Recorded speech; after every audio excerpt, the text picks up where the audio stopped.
Eu quero começar com aquela música. A voz do anjo sussurrou no meu ouvido. Eu não duvido, eu já escuto os teus sinais. Linda essa canção, né, gente? Porque hoje nós vamos falar muito de anjo, né? Aqui no nosso programa, no nosso bate-papo, né? Mas não é um anjo que você está pensando, né? Aquele anjo só de asas que fica voando por aí. Esse é um anjo concreto, porque a gente vai falar muito de anjo das crianças, né? Vamos falar com o Instituto Anjo Azul. Mas antes de chamar essa nossa convidada, que ela também vai se apresentar, uma pessoa fora de série, que faz um trabalho maravilhoso, que eu conheço já há muito tempo, e ela é desbravadora, altruísta, e está à frente desse projeto que cuida de quase mais de 17 mil famílias, 60 famílias atendidas semanalmente aqui na cidade industrial de Curitiba. Né? Antes, porém, sobretudo, contudo, para sempre, sabe o que você vai fazer agora?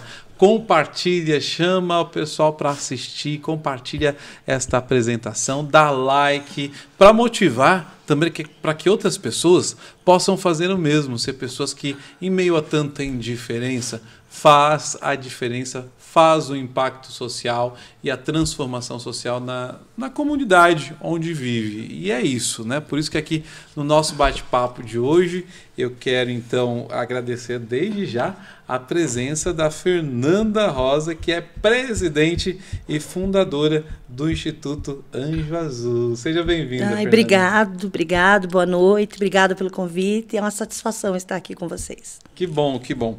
Fernanda, eu já falei aqui um pouquinho, lógico, né? Até minha caneta aqui também é azul. Celular azul, tudo azul aqui hoje, né? Eu só não estou de azul. Não, estou de calça azul, né? Mas o Instituto, né, Anjo Azul, o que é o Instituto? Quando que ele nasceu? Porque sempre também quando a gente traz das nossas experiências vivas e vividas, ainda mais uma organização da sociedade civil, que não nasceu sendo uma organização, obviamente. Ela foi, né, criando, foi tomando forma. Eu queria que você falasse um pouquinho da história, né? Por que e como nasceu, né, o Grupo Anjo Azul, que hoje é o Instituto. O Anjo Azul nasceu de um grupo de fofoca de mães. Ah, é? Como é que foi isso? Começaram a fofocar? A gente precisava ter um grupo de WhatsApp para trocar, assim, o que acontecia em escolas, clínicas. Então eu digo que era para ser só um grupo de fofoca. Sim. E a gente acabou se tornando uma grande família. E começamos a se organizar e ir atrás dos nossos direitos. Em 2013, a gente participou da construção da lei 1755/2013. Sim. E de lá para cá, todas as grandes conquistas que o Paraná teve, o Código do Autismo, que é o mais recente, nós participamos ativamente, assim, sem ninguém deixar de dar opinião. Isso que eu ia perguntar aqui, que é a Lei 1755/2013. Então, é a lei do autismo, a primeira lei depois da Lei Berenice Piana. Ela ficou, nossa, uma lei maravilhosa, mas como todas as leis, cheias de lacunas. E o Paraná criou a sua própria lei em 2013. Essa lei é estadual. Lei estadual. Uma lei muito boa, porém não era perfeita. Em 2018, nós mudamos essa lei, na qual tudo para autismo passa a ter base em ciência. Porque nessa época estava uma confusão de vender MMS. Já devem ter ouvido falar. Solução miraculosa. Literalmente é que boa. Induziam as mães a comprar isso, vendia pela internet, até hoje vende. Meu Deus. E que diziam que tirava o autismo. Sim. Então a gente começou a brigar para que no Paraná fosse mudada a nossa lei e colocado que só podia ser usado para tratamento de autismo se tivesse base e com evidência na ciência. Sim, científica e médica, né? Porque tudo que é aplicado hoje no ser humano, vacinas inclusive, passa por um período denso de testes. Exatamente. Né? Então, assim, hoje no nosso estado é civil e criminalmente qualquer tipo de tratamento que a gente chama desumano. Porque às vezes aquela mãe só tem aqueles R$50 e em vez dela procurar uma orientação, ela vai comprar alguma coisa milagrosa que a gente sabe que não existe. Que não existe. E hoje o Instituto, né, lógico, qual que é o foco do Instituto? Né? É trabalhar a dimensão do diagnóstico do autismo ou também tem outras frentes? Não, hoje, exatamente como ele nasceu. Nosso cuidado com a família, um olhar especial para o cuidador. Cuidar de quem cuida. Nós, os cuidadores, ficamos muito abandonados. Sim. A gente se esquece de nós. Você é uma cuidadora? Eu tenho 2 autistas. Tem 2 autistas. E independente do que for, né? Pode ser uma pessoa acamada. Se você não estiver bem, você não consegue cuidar de ninguém. Sim. Então, hoje, tudo que gira em torno do Instituto é isso. Esse acolhimento, a família, a mãe. Claro, nós temos coisas para as crianças também, mas o nosso maior foco é a família. Sim. Para essa família estar estruturada, porque 80% dos maridos vão embora. Sim. E as mulheres ficam sozinhas. Então, assim, ali, a sobrecarga emocional começa a pesar tanto, que a gente teve casos de mãe que ceifou a própria vida. Sim. Então, isso é muito preocupante. Sim, muito sério. Muito, muito sério. A depressão é muito, fica ali muito junto. Porque, assim, a nossa sociedade hoje, ela não está ainda preparada, né, para esse tipo de atendimento. Eu digo porque eu ajudei muito ali a Escola Primavera, por exemplo, você deve conhecer, né? Foi um dos pontos nossos de apoio ao Dr. Luiz. Um grande abraço, Dr. Luiz Cagliari, que é o presidente, eterno presidente da Escola Primavera. E nós vemos que ainda nós temos essas lacunas na nossa sociedade, não é? Muito, né? O preconceito é difícil você lidar com isso. Eu sempre digo assim, sabe? Que quando a gente está grávida, não passa pela cabeça a possibilidade de ter um filho com qualquer deficiência que seja. Mas com autismo nunca passa. Pode perguntar para qualquer grávida. A gente faz a transnucal, tá tudo bem, beleza, o bebê nasceu. Quando você começa a perceber que sempre é depois de um ano esses sinais, eu digo assim, você recebe o diagnóstico, você vive um luto. Sim. E você tem que respeitar esse luto. Porque naquele momento você enterra teus sonhos. E você tem que traçar um novo e único caminho. Sim. Você não tem 2 opções. Então, assim, enquanto alguns vão para a pracinha, parquinho, nós vamos para terapia. Horas intermináveis. Sim. E a gente faz, assim, o impossível acontecer. A gente começa a ler muito, estudar muito, para saber como que a gente vai poder lidar. Porque eu nunca vou saber se o meu filho vai desenvolver a fala, se ele vai ter uma seletividade alimentar, se ele vai aprender a dar tchau, se ele vai falar uma palavra solta ou uma frase inteira. Então, assim, você viver nessa pressão, porque é uma pressão, como se a gente estivesse assim, num campo de batalha, como se fosse um soldado. E uma super mulher. E você ter que suprir muita coisa. Aí você começa a se deixar de lado. E se deixar de lado em todos os aspectos. Sim. Principalmente na parte assim, da saúde. Então, o que a gente procura no Instituto? Trazer de volta essa mulher e dizer que ela está ali. E que ela não está sozinha. Sim. E que nós somos uma grande família e vamos estar ali um para apoiar os outros. Eu quero até fazer um paralelo, que recentemente nós tivemos aqui o Vitor, né, e a mãe do José. Vocês devem lembrar, acompanharam aqui. Lógico, não é uma criança autista, mas é um bebê, né, que não tem os 2 braços, que não tem as 2 pernas. E observar, né, a partir da fala da mamãe, me lembro o nome dela, é a Débora. Isso, Débora. Grande abraço, Débora, Vitor, José. Nosso coração continua com vocês, viu? E ela trazia também, né, de forma idêntica, como você está trazendo, né, Fernanda, essa rede de apoio. Primeiro que ela trata esse assunto com muita naturalidade, suavidade. Ela fala, né, lógico, o José ele vai ser o que ele quiser, da forma como ele quiser. Nós vamos dar todo apoio, né, para ele, né? E ao mesmo tempo, né, ela traz também, como eu estava falando, essa rede de apoio e a importância dessa rede de apoio para a mamãe, né, para o papai, né, para a família, porque veja, são vários aspectos. É o aspecto financeiro, é o aspecto mental, é o aspecto social, como você disse, infelizmente a discriminação, né, que ainda se tem, a falta de informação, né, com essa patologia, né, patologia, né? Então, eu queria que você reforçasse isso, como é importante as pessoas também se informarem e reconhecerem que a nossa sociedade, nós temos diversas pessoas e a gente tem que acolher a todos. Olha, né? E ser uma rede de apoio. Hoje eu digo assim, o autismo, ele não escolhe cor, ele não escolhe raça, ele não escolhe condição financeira, ele vem. Claro que se você tem um acorde financeiro bom, a tua vida vai ser muito mais fácil do que uma mãe que está, por exemplo, lá no Morro do Piolho, que não tem um prato de comida para colocar na boca. Sim. Então, é essa diferença que faz. Mas o que a gente precisa realmente é que os nossos governantes entendam que se você diagnosticar ali na primeira infância e começar tudo na primeira infância, vai ser um adulto produtivo, que não vai exonerar nada lá para frente, que vai pagar seus impostos.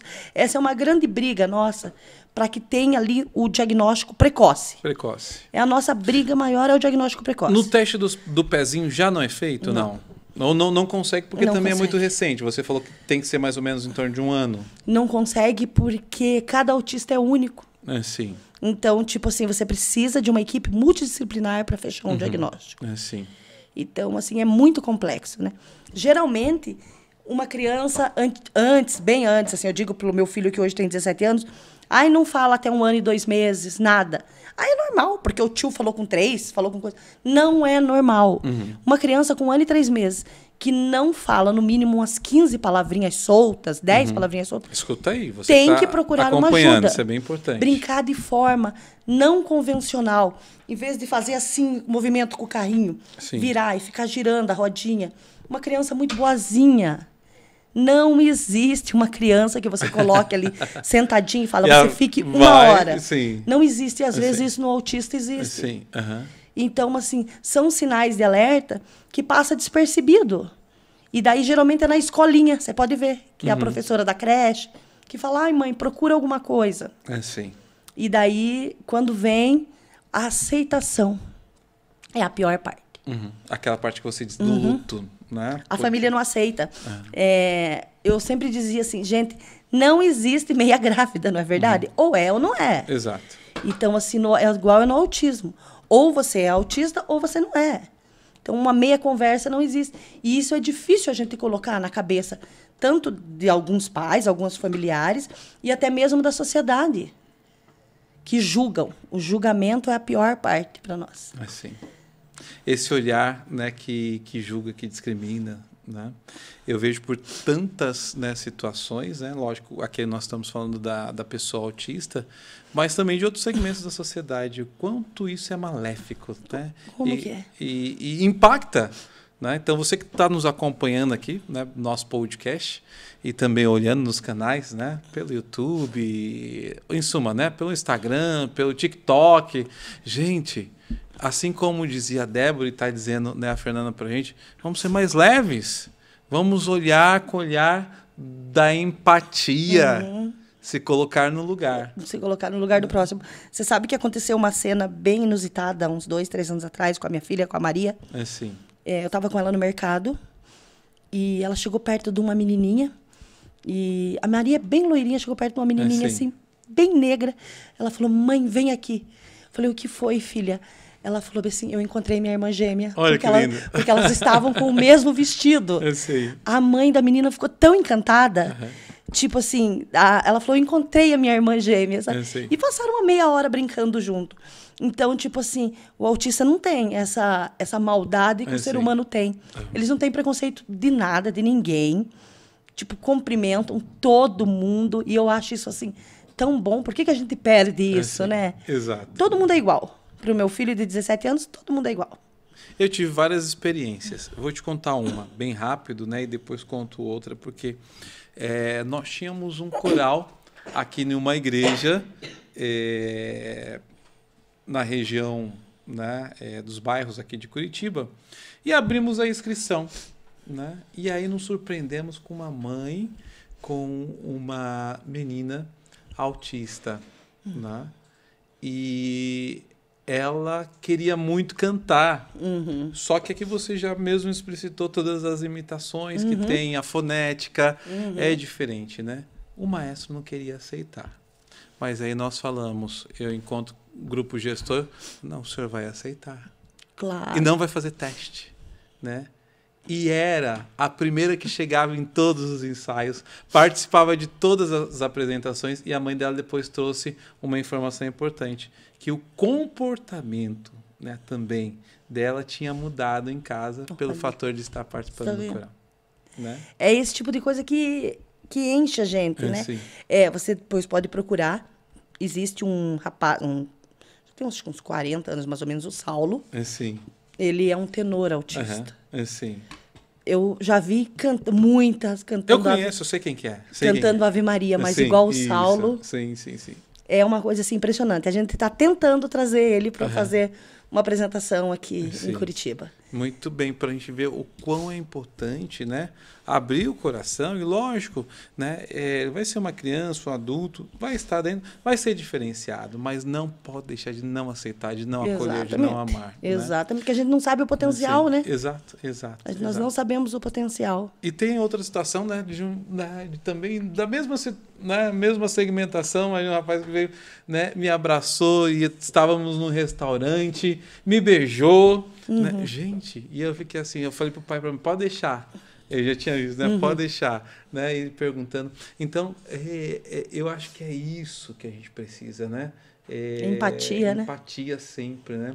E aí também tem diversos níveis de suporte, autismo, né? Como é que isso funciona? Antes, a gente falava assim, moderado, né? Tipo, leve, moderado e severo. Essa nomenclatura caiu. Exatamente igual quando as pessoas falam assim, portador de autismo. Não, portador é quem porta uma arma. Né? Que pode deixar o porte de arma ali. A pessoa com autismo é uma pessoa com deficiência.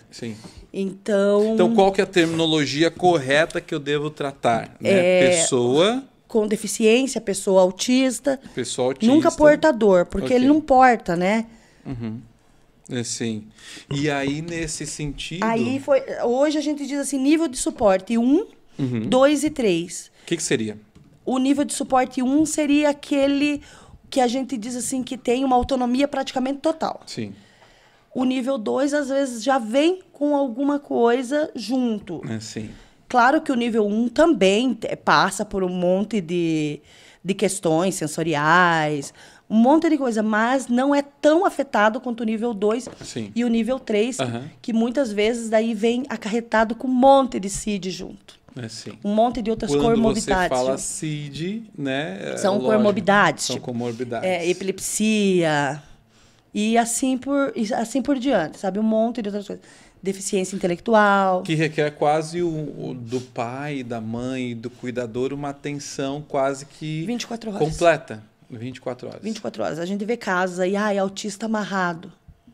Para não se agredir, porque eles se agridem. E hoje, assim, hoje o Paraná, nós temos muito que agradecer que nós estamos anos-luz, né? Em frente aos outros estados, na questão do autismo. Tipo, o Paraná comprou um programa do Instituto da Flórida, né, que já vai começar agora a ser implantado nos 399 municípios, que é o ABA, Análise Aplicada do Comportamento, que vai ser pelo SUS, para os 399 municípios. Já habilitado no SUS, credenciado, e isso vai poder... O Paraná é dono. Nós somos o único país da América Latina a ser dono dessa ciência, porque é uma ciência. E aí a gente conseguiu o código, né? Funciona agora? Não. Quanto tempo levou o Código Brasileiro de Trânsito para funcionar? Não sei, mas não foi de um dia para o outro. Sim. Mas nós vamos falar de trânsito hoje. Mas eu tenho certeza que daqui a uns anos as mães que estão chegando não vão passar pelo que eu passei.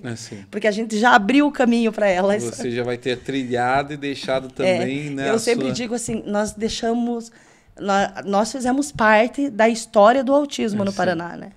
Então, isso assim, deixa a gente muito orgulhoso de saber que a gente conseguiu construir um legado. E tanto que dia 11 vai inaugurar um complexo, né, que vai se chamar Newton Salvador, que é em homenagem ao seu Newton, que hoje o filho dele deve ter uns 55 anos, né? O seu Newton foi quem me pegou na mão. E falou, hoje ele é falecido, e falou, vem aqui que eu vou te explicar tudo. Então, esse tipo de coisa assim, a gente não esquece nunca, né? Exatamente. Nunca. Marcas na nossa história.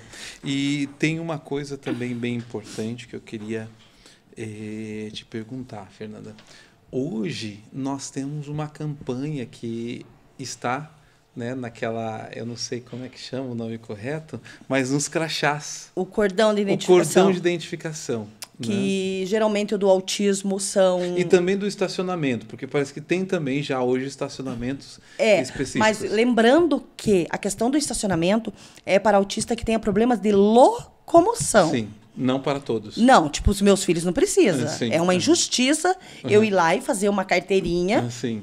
E isso eu acho uma injustiça, e fique bem claro isso aqui. Sim. Ir lá fazer uma carteirinha para poder usar uma vaga especial, sendo que meus filhos conseguem se locomover. Sim. Entendeu? Então, tem esse daí. A gente tem bastante coisa dentro do Paraná. Tem a carteirinha do autista, que é a CIPTEA, mas no qual eu oriento as nossas mães a fazer a carteira de identidade com o símbolo do autismo. Do autismo.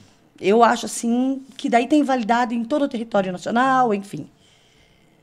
E é um diferencial, né? Porque você ali está identificado e pode também aí utilizar de todos os o estacionamento, se precisar, né? Dependendo do grau, como você bem disse. Exatamente. Né?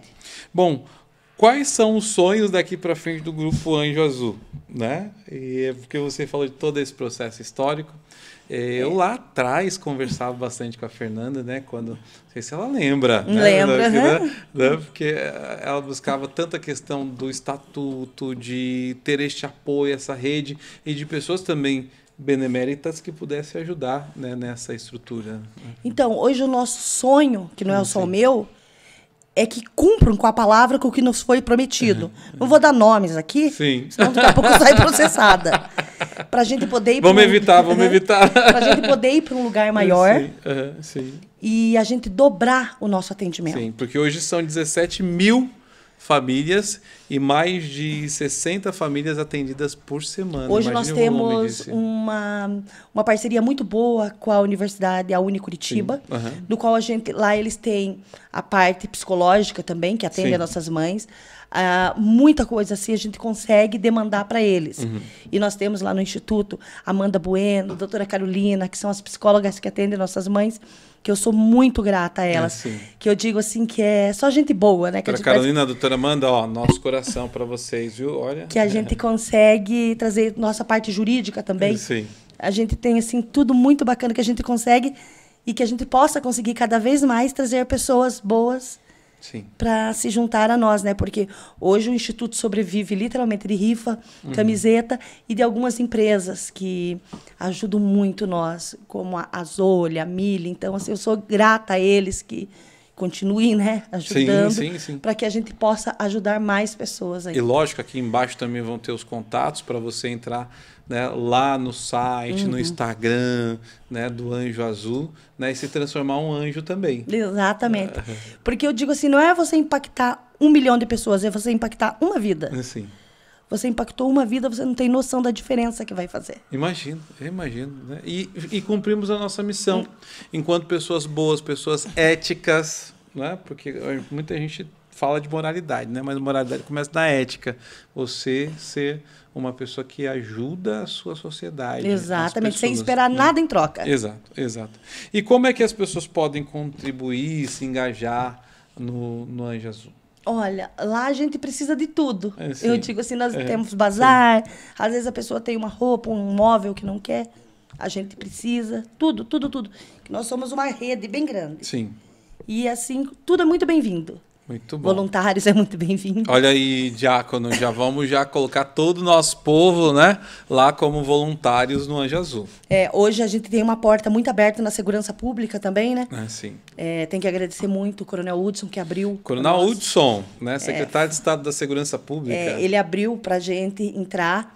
E o Murilo escreveu um livro que é para a segurança pública da questão da abordagem. E fantástico, depois eu trago um para vocês. Obrigado. Então, assim, eu acho que a gente conseguimos entrar em todas as esferas. Sim, que bom.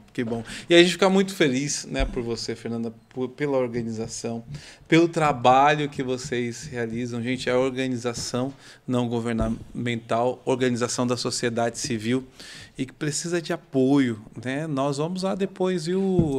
Falando aqui com a nossa produtora, Carol, vamos lá também fazer uma entrevista, ajudá-los na divulgação, vão ser muito de bem-vindos. todos esses trabalhos. Vamos fazer camiseta, Sidney, lá, fazer camiseta com Anjo Azul, que eles fazem todo o processo de costura para a gente ajudar e apoiar este grupo que faz tão bem em Curitiba, na cidade industrial de Curitiba. É verdade. E para todo, né, para toda Curitiba, o estado do Paraná. Exatamente, que a gente viaja o Paraná todo levando nossas palestras. E parece que tem já até um polo que está nascendo também fora de Curitiba, não? Então, tem o Anjo Azul Bandeirantes, que é comandado por uma grande pessoa, a Sandra, e que o que ela está fazendo lá vem tudo ao encontro do nosso aqui. Sim.